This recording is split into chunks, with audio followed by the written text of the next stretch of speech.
అండి, welcome to my kitchen. ఈరోజు నేను ఏం వంట చేశానో చూసేద్దురు రండి.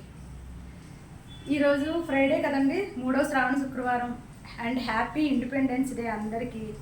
అలాగే ఈరోజు వంట ఏం చేశానో చూసేద్దురు. కానీ ఇదిగోండి మెంతి పప్పు అనమాట. ఇది మా ఇంట్లో అందరికీ చాలా చాలా ఫేవరెట్.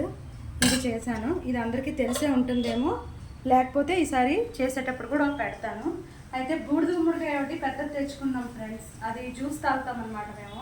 కాకపోతే ఇప్పుడు ఈ వర్షాలకి కొంచెం చల్లగా ఉండడంతో అది అవ్వట్లేదు. అందుకని చెప్పి ఈరోజు బూడిద గుమ్మడికాయ కర్రీ చేస్తున్నాను అనమాట. ఇది కూడా చాలా టేస్ట్గా ఉంటుంది. అయితే మొదటి నుంచి నేను చూపించాల్సింది, కాకపోతే ఇప్పుడు ఇంకా అవుతూ ఉంది కాబట్టి చూసేద్దరు రండి. జస్ట్ ఉల్లిపాయ, పచ్చిమిరపకాయ, తాలింపులు అన్నీ వేసేసి, కరివేపాకు అన్నీ వేసేసి తర్వాత ఈ బూడిద గుమ్మడికాయ ముక్కలు వేస్తాము. కొంచెం నానబెట్టిన శనగపప్పు వేసాను అనమాట ఇందులో. అయితే ఇది ఇలా కూర అవుతూ ఉంది. ఇంకా ఫైనల్ దశకు వచ్చింది. దీనికి ఫైనల్గా ఏంటంటే కొబ్బరి, కొంచెం 2 పచ్చిమిర్చి, వెల్లుల్లి, ధనియాలు, జీలకర్ర ఇవన్నీ కలిపి ఇలా పొడి చేసుకున్నాను. ఈ పొడిని ఫైనల్గా కర్రీలో వేస్తాను అనమాట.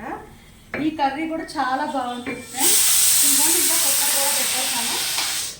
ఈరోజు మధ్యాహ్నం మెనూ అయితే మాది ఇది. ఇంకా మీరు ఏమేమి చేసుకున్నారో వీలైతే కామెంట్ చేయండి, ఓకేనా? Thank you once again. Happy independence day.